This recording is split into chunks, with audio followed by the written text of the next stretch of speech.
Hello, everyone. My name is Madison Bain. Welcome and good evening.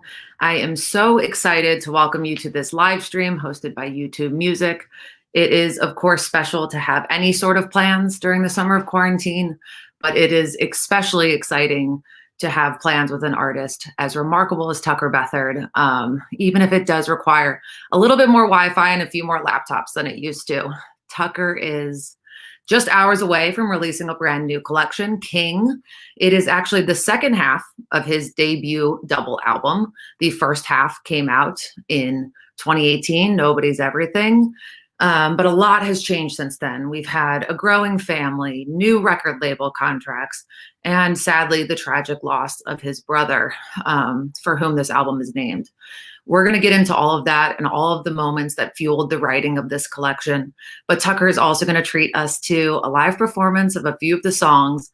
So with all that said, I think it's time we bring him out here. You guys are here to see him. Tucker, I think you are on the line somewhere. There you are. Hello. How you doing? A very early congratulations. This is an exciting day for you. King is coming out in 4 hours. Yeah, I'm excited. It's been a lot of hard work into this album, and I love releasing any new music, but let alone a whole project. I couldn't be more excited. We're going to hang out for a little while, but I've got to know, when this goes live at midnight on YouTube, on iTunes, everywhere, are you up scrolling through the listener comments, or are you hiding your phone so you don't even have to deal with it? I used to, and then I just got to the point now to where, man, like it's out of my control regardless. So like, I might as well not even get my head spinning with even, good things or whatever's on there, like it saves me a lot of stress, just kind of doing my job and then just taking a step back. I love that. I'm so excited to talk to you about this project. And we've got some fans who also submitted questions, and I promise we're going to get to as many as we can. But aside from just being, an achievement in terms of getting to the second half of this debut album, it's also a huge musical achievement. You played on every single song, lead guitar and drums, you co-wrote everything, you co-produced everything. There's very few names in the credits, something we never see anymore in mainstream country music. How did you know to feel so certain of your vision that you knew you didn't need anybody else to help you with this, that you knew exactly what you needed? I mean, I think, I just having the sound in my head and when I write the songs, I kind of have a guitar riffs and the drum patterns out in my head already. And I've always just thought of music, music should be made authentically and in a raw, just creative setting. And for me, it just made more sense to just find a homemade studio with two guys that I trust, and we could just hole up in the studio for as long as we want and just make music the way it's supposed to be made, because the Nashville artists or the Nashville musicians are by far like some of the best musicians, in the world, but Absolutely. can't really compensate for authentic, playing, like it's all subjective. And you can hear it in every song that it's uniquely played and uniquely put together. I love that. It's unique also to have a double album get strung out across 2 years, really, right? We don't often see things with this lag time. How did you know which songs were done perfect, don't need to be retracked? And how did you know which ones, I know you were writing some songs up to a few months ago that you said, I have to make space for this. I have to find a way to get this onto the collection. Yeah, it kind of just all happened. And, everything happens for a reason, but, I thought I was going to release the second half. What it was at the time, I thought it was going to come out, like a couple months after the first half, and then just had a bunch of time. And in that time, obviously writing new things and re-looking at things and just wanted to I had the time to might as well re-look at this project and add songs and change songs and just really hone in on it. And there was a lot of things that I wrote, a lot of songs that there's a couple songs that specifically I wrote during that period that I just didn't want to wait to put them out. And I thought they told a specific important part of the story that I wanted to tell in this album. So that's kind of worked out to my benefit. And it's kind of transformed to its own thing. I love that. You know, you also found a new record label throughout this process, right? We self-released the first half of this album. This is coming out via Warner. What is the journey like, especially as a new artist, when you're trying to really get your ground going and get like a fan base to follow you, to also be making those decisions and say, who's the right person? I have a vision for this collection. How do I find somebody who sees the same thing I do? Yeah, that's a good question. I mean, I learned a lot after my first deal, and a lot about the business. And, I was obviously really naive jumping into it, and found that, like I kind of got to the point to where it's like, man, if no deal is better than the wrong deal. Right. You know? That's a good point. And that's really kind of what I realized. So I got out of that deal and was just really like, I wasn't even really caring about signing another deal. If anything, I was like, man, I don't want to sign another deal. Yeah. But at least this time I had like the music and something to present whoever. So I just kind of be like, hey, this is what you're signing up for. Take it or leave it. Right. You know, Warner Brothers, that's what they loved about me, and that's what they signed me for. So it worked out great. You said something a second ago that it's interesting, because I made a bunch of notes while I've been listening to this album all week, that it does feel like a time capsule, that I think, years from now, you will listen back and say, I knew exactly what I was going through then, and not just because of the big moment, right, with your family and your brother. I think there's a lot of growth, and you see a lot of changes in your songwriting from the first collection. When you listen to this back, do you just feel like the last 2 years are kind of just like running through your mind on like a memory loop? Yeah, it's crazy. I mean, the whole thing, and it kind of just fell into place like this, but like the whole thing is really, like you said, like a time capsule and a timeline. I look at this whole album as a story that I started writing in 2015 without even knowing it. And then just so happened that the last chapter that this story, needed was something that happened in the previous months ago. So looking back, it's really cool to just see the growth and the different, each song is a reflection of, who I am or where I was, or, all that. So just to see that growth over the past, 4 or 5 years that's what kind of makes this album super special for me. I love that. We're actually going to start. You're going to play some songs for us. We're going to start with one of the newer songs that you've written. It's called Can't Stay Here. I love it because it's addictive. You can't get it out of your head, but it has a very cool, swanky vibe to it that we don't get to hear a lot on radio. I'm excited for you to treat this to people. Let's talk about it afterwards, the story behind it, and let's just get to the music right now. Cool.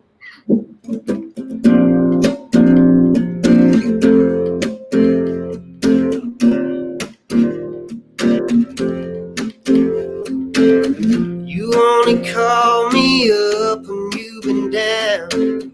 It's usually after one too many rounds. I played the fool who won't play tonight. It's time to clear the blur in these lines, 'cause I don't really want to talk about it. That door is closed. You can say you love me, but you still gotta go. Don't really want to dance around it. My mind is made and my heart can't take another let you stay before my strong gets gone. Let me make this clear. You don't have to go home, but you can't stay here.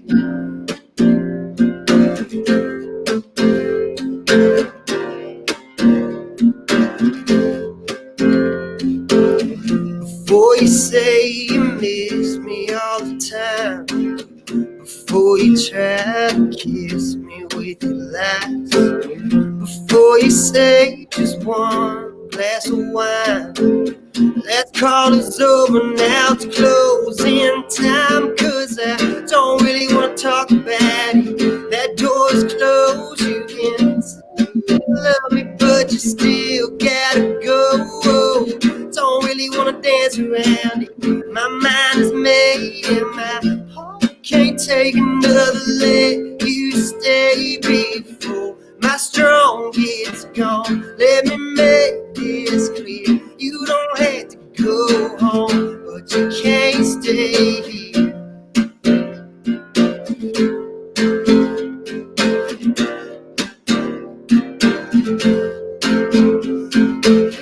Even if I want it, I ain't gonna do it. There ain't a shot here left for you to shoot it. Ain't nothing left of us, I'm scared of losing.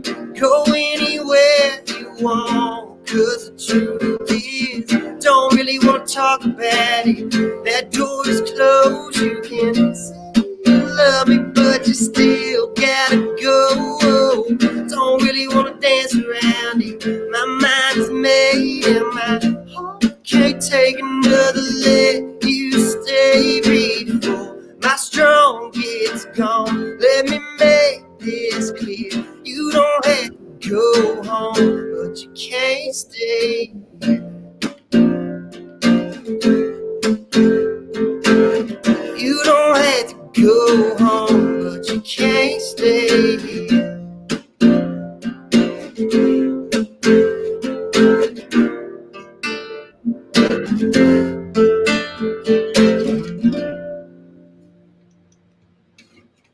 I would clap, but one person clapping is really not the amount of applause. That makes sense.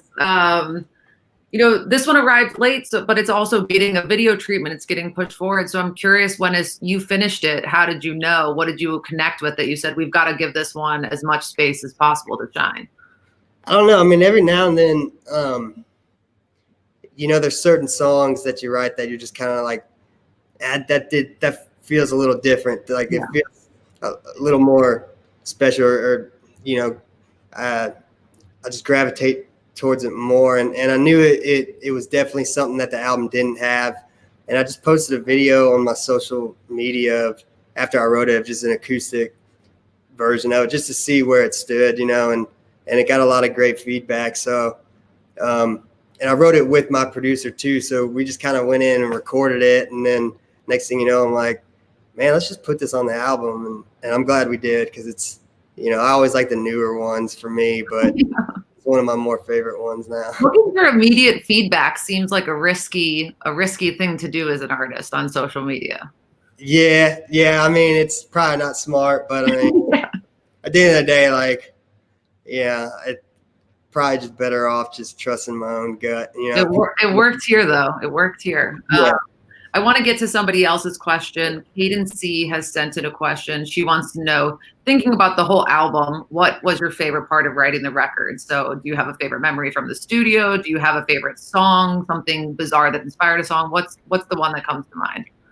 I mean, honestly, just the recording process of this album was just so fun, man. I mean, it was so refreshing because it came right after I kind of was going through the ringer with the business side of things, and I was in lawyer land for a while. Then I finally got free, and there wasn't a better time that I could have gone in a studio, especially in that environment, and just start just having fun and making music again, And some nights we would stay up, like on Find Me Here, for example, that we ended up just putting on the record, making it just a live acoustic stripped down take that we had the freedom and the time to where we would wait till like 3 a.m. in the morning, in the morning, when my voice is tired and I'm kind of in that headspace, and just tracked and just got a good live take of it. And, nobody's making, taking the time and doing stuff like that anymore, unfortunately. And I was just really blessed to have that opportunity. It only takes one to start the trend all over again, Tucker. That's all you have to remember. Something that has been written about many times with your music since you debuted is just how much grit and swagger and attitude that comes with a lot of the sounds. It's big sounds, it's heavy. There's a lot on this album to pick from, but really One Upper is probably the best example of just a song that kind of begs for a concert to be played in a club with a sweaty crowd around. I have to imagine that as soon as you finished that one, you knew that that's not just going on an album. That one's coming out on the live show too. Oh, absolutely, absolutely, because it grooves. I mean, it was another one that was kind of a more recent one I wrote, and was like, I'm not waiting to put this one out either. So definitely, that's one I'm really excited about people hearing, and they haven't heard the track yet. So it's it's a fun one. Well, they haven't heard it yet, but they're about to hear it right now. So let's give it a quick play. I just think the concept too is something that everybody knows those people that try to one up you and everything. Of course. They ask you about your truck. What kind of truck you drive, and like the only reason they asked you is so they can Yeah. what they got, and so that's really what this whole one is about.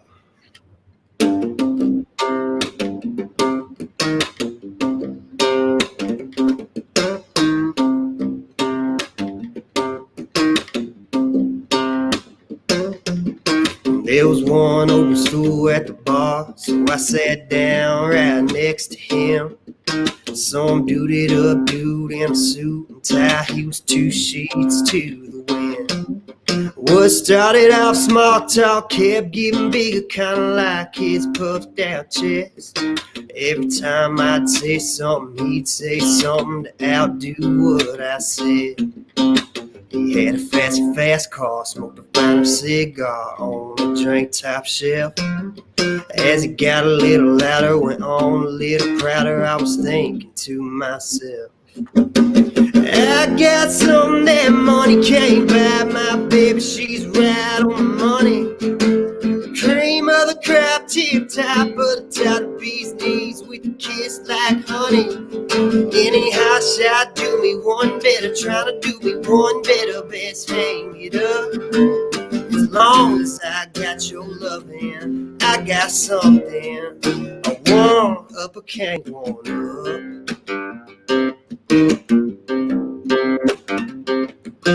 I say, yeah, I fish a little, and a matter of fact, the other day I caught me a biggin'. And before I could say how much mine weighed, he was bragging bass tournament winning. As if he didn't know, he looked down at my boots and asked if they were made of real leather. Just as I was about to lose my cool, thought of you, and girl, I kept it together. Cause I got something that money can't buy. My baby, she's right on the money. Cream of the crop, tip top of the top of bee's knees with a kiss like honey. Anyhow, shot do me one better, trying to do me one better, best hang it up. As long as I got your loving, I got something I want up, I can't want up.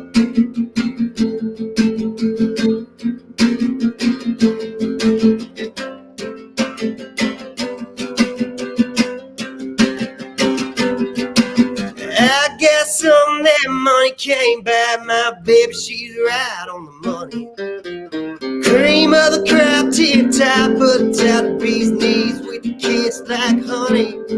Anyhow, shot do me one better, try to do me one better, best hang it up. As long as I got your loving, I got something I want up, I can't want up. Now I want up, I can't want up.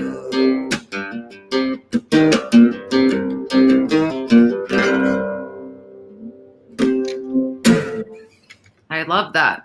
One day somebody is going to hear it and wonder if they're the one who said the insult that got that one going. But, we're in such a tough spot. Of course, there's no concerts. We can't plan tours, festivals, everything. But since you broke out, you've really been on the road. I mean, radio tours, opening slots, headlining slots, you name it. What was the adjustment period for you to suddenly be living with your parents again, or staying with your family, or being at family dinner every night? How does that affect you in both good and bad ways? I mean, it was great. I mean, I don't live with my parents, but Oh, just me? Okay. No, but I definitely, during this quarantine, for me personally and my family, couldn't have came at a better time, because I kind of needed a break and before getting thrown back out on the road after what we went through as a family and my little brother passing away. So, it's kind of been awesome getting to get back to, doing things. I felt, honestly, the best way to put it is like I really felt and feel like a kid on summer vacation again. Yeah. Being outside in the woods and fishing and just doing things that, I haven't had as much time in the past years to do. Right. And it's been great. I mean, I've loved it. I mean, yeah, I do miss playing, obviously, but it's just being outside and stuff is therapeutic. How are you approaching the conversation? I mean, I'm sure everyone you talk to, both on a personal and a professional level, brings up at some point, well, when do you think shows are starting again? Do you just say, you guys, we're not even going to address it, call me when somebody else has planned a tour? Or do you sit around and think about it and sort of imagine the different ways that you can make it work, like in the, month or year from now? I mean, I haven't really thought too much about it. I mean, kind of just like whenever they say, it's we're ready to get back out there and it's cool, but I figured I'd just be wasting time if I just sit around and complain about what I'm saying. So it's like, might as well just utilize the time I got now, because there's a lot of positives you can find in any situation, but this situation for sure, if you have the right perspective. So it's true. It helps. We got a number of questions about Faithful, so I've kind of rolled them all up into one. Justin and Lauren both have a question. Justin is interested to know, of course, what inspired it, how much of a real personal story that is, where did that come from? And Lauren, if you'll answer her, would just like to know why it took you so long to release it. Yeah. Well, the answering the inspiration side of it, that was, it wasn't a personal like relationship that inspired it, but it was really the concept of, because I don't write many love songs, and because I just don't know why, but I just don't like it. And, I think if you really want to write like a real love song, like what does it really mean to like love someone, and it's not necessarily just telling someone they look good or, this or that. Like, if you tell someone and you're faithful with that person, and that kind of is a deeper, like a deeper way of telling someone you love them and walking that walk. So I just thought the idea was a cool one, just kind of ran with that idea. But, and then the reason it took so long, I mean, that's kind of the frustration I was having at the time, which kind of led me to not being able to release, the music that I believed in my songs. That's what kind of led me to having to, take a leap of faith and get out of the last deal I was in, so I could have the freedom to release music. And it's a long process of getting out of deals and working that out, but that's really what it was. Just that's the non-glamorous side of music that nobody really talks about. You were obviously not alone on that track, right? You have a collaborator, the brilliant Lindsay L plays with you. What was that? Did you say, I know that I shouldn't be alone on this, I need to find somebody to get in the studio with, or did you write it as a duet? No, I didn't write it as a duet, but it did definitely like make sense, because it's kind of a conversation, it's obviously coming from, it's a conversational written song, regardless if there's two people on the song or not. But, that alone, I feel like it had, if there's any of my songs that could possibly be duets, that's probably the only one possible. So might as well, have fun with it. And so we did that live video with Lindsay L, and she did a great job, and she's incredible, and glad we did it. Did you think about other people to work with on it, or was she the obvious choice, or who texted who, I guess, about let's do this together?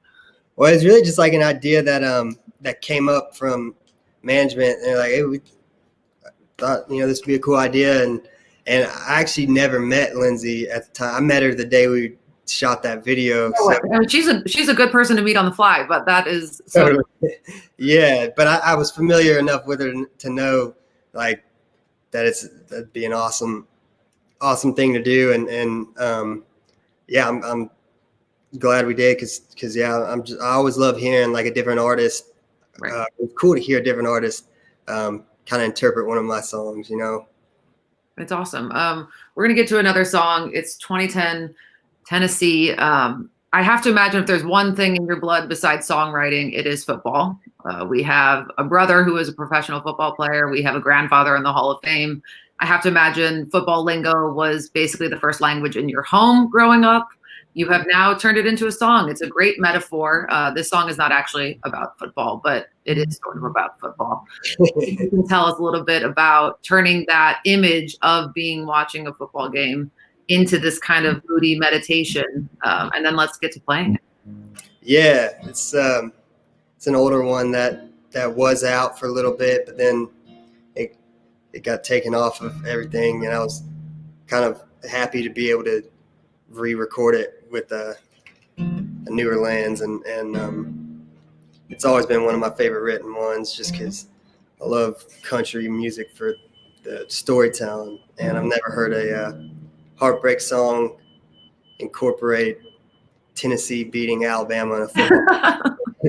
Which, when you say it out loud, it's amazing that we haven't gotten to this yet in the songbook. But yeah, but yeah, for those of y'all who don't know, you kind of got to understand the fact that Tennessee's not that good. Alabama's really good. So if Tennessee did ever beat Alabama, it would be a miracle. Right. So that'll help before playing it. But it's called 2010 Tennessee.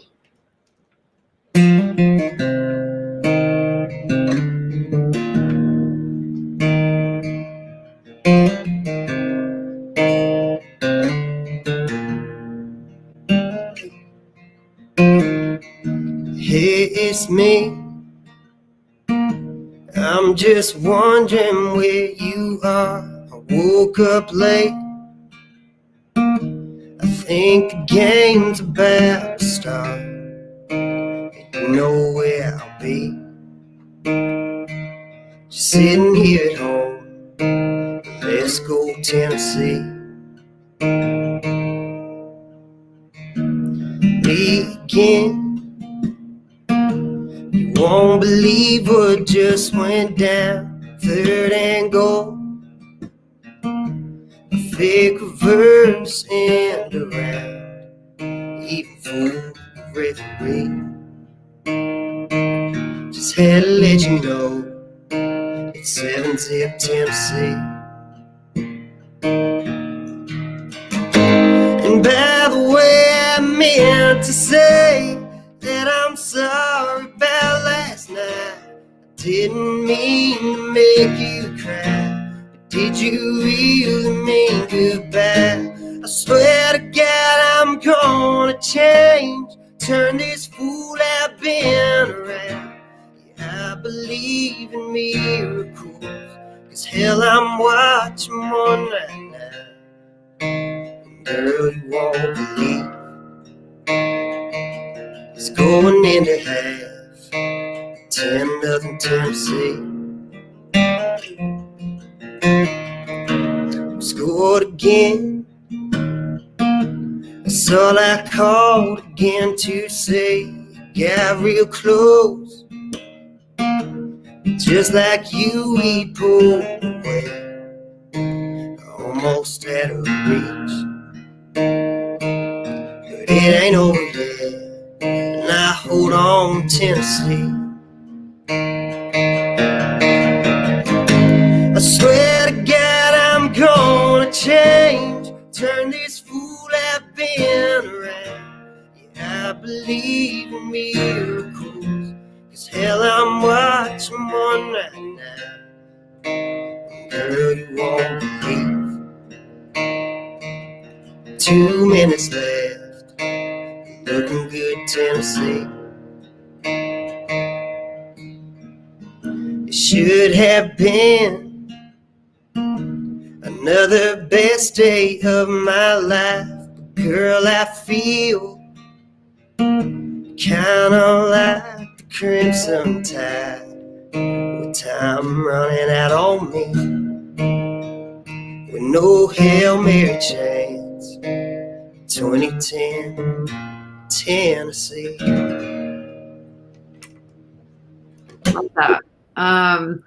When you think about a concept like this, like, oh, we could be breaking down a football game according to breaking down a conversation and a heartbreak, is that an idea that you have, written in the sky that you say, okay, I think we should create something that follows this pattern? Or where does it start and then lets you build from it? Well, that one was kind of in the moment one. I mean, it's actually the second song I wrote that day, which really just came out of just hanging out, and then this complete country is all get out writer who's incredible writer, but he's from Canada. He don't know a thing about football. He was talking about fertilizer. Okay.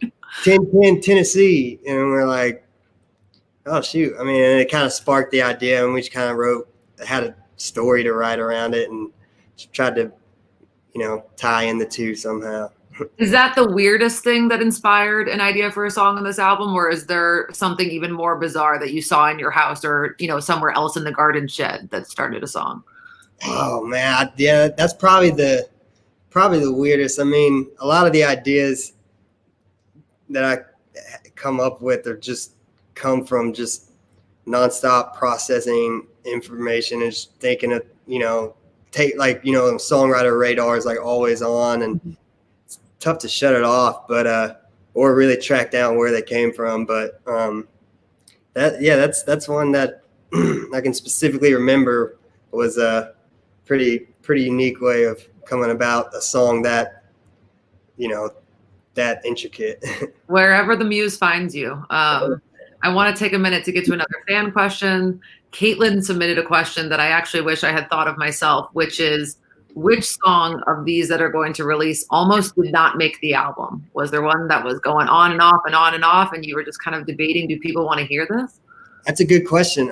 Actually, 2010 Tennessee was actually one that almost didn't make it, just because, it was out and like, I just really wasn't thinking about it. Like, I was like, I wasn't thinking about putting back out songs that just pulled off, and then it wasn't till like after I got done recording a bunch of different ones and newer ones to where I was like, man, why the heck would I not go back and look at, some of these songs that fans, already like and that are good songs. Like, why would I just leave them? And but I almost didn't even think about it and almost left that one off for sure. It's funny you say that because, as the track listing got announced over the last however many weeks, and we would see, people sending in questions, even for this performance, a lot of people were name checking that they wanted to hear the song. Like, there's a real fan community around this song. When did you pick up on the idea that there was actually a group out here who was,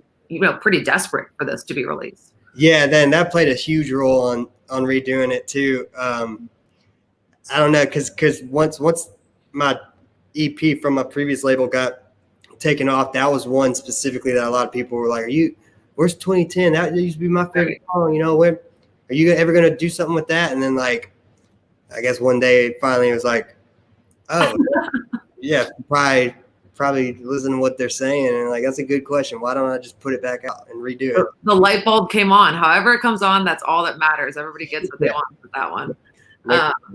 We're going to play one more live song. We're going to talk afterwards, so everybody stick around. But I do want to say that I think that there's no more fitting song to have as the final song of this performance, but also obviously you feel the same because it's the final song on this album, and that's I Ain't Without You. You wrote it alone with your father. It is obviously a remarkable tribute to your brother. I don't know that there's even anything else I can say in an introduction for it. We should probably just play it, and then we'll talk about how you were able to put this together. Yeah.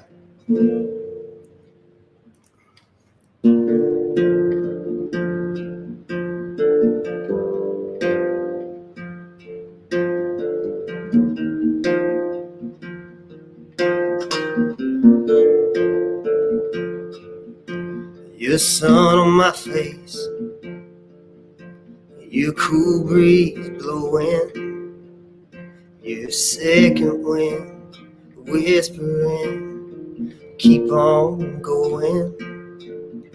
You tug on my heart, a laugh in my head. You're feeling and knowing I ain't without you. I ain't without you. I'm the king of the world. I'm a blue ribbon winner. I'm a cloud nine flight, got it made, smiling. I'm a saint, not a sinner. I'm a lighthouse, I'm a fire in a cabin in a Jackson Hole winter. But I ain't without you. No, I ain't without you. So I keep holding on with everything you got in me, to every piece of your memory so the world can see. I ain't without you. Let me carry on, keep moving on down the road. Let them call me strong, but we both know I ain't without you. You left your heart on my sleeve,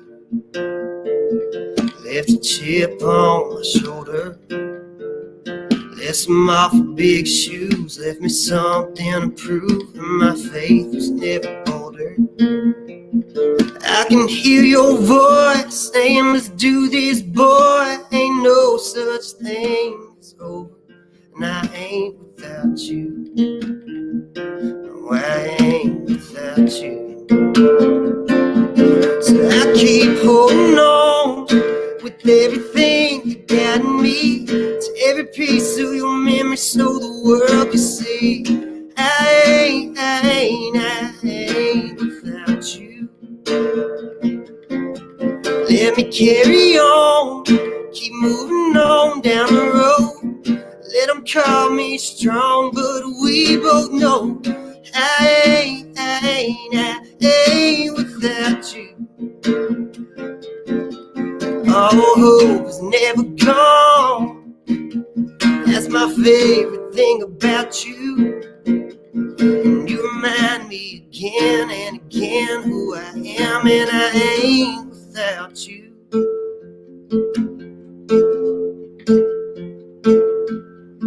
You're the sun on my face, you're a cool breeze blowing, you're a second wind whispering, keep on going. Really a remarkable accomplishment. I can't actually imagine what that did for both of you and your father emotionally to just be together writing that song, but even to have the conversation to say, like, should we do a song for Clay? Like, how did you guys approach each other about getting together on this? It's funny because I actually went back the other night to see if I could find the text that I sent my dad when I had the idea, and I did, and I screenshotted it, and to see how, where it came, like, to see it again, and yeah, it was something that I was learning firsthand during that time for me. The strength that I mean, honestly, that I was finding in Jesus Christ during that time that I wasn't anticipating, because I've never been in something like that tough to where Right.